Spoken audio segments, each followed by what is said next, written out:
Latch pull down, wide grip.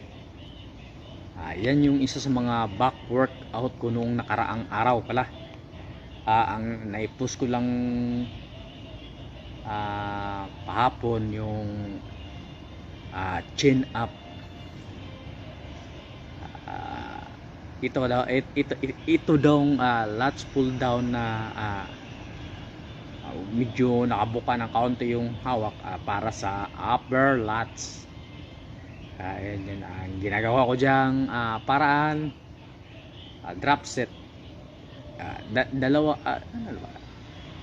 dalawang drop lang, hindi na yung sobrang haba.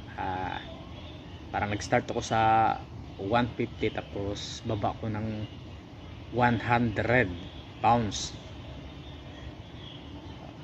Hindi ko na binibilang kung ilang reps yan, basta ang ano ko lang talaga dun yung close to failure pa rin.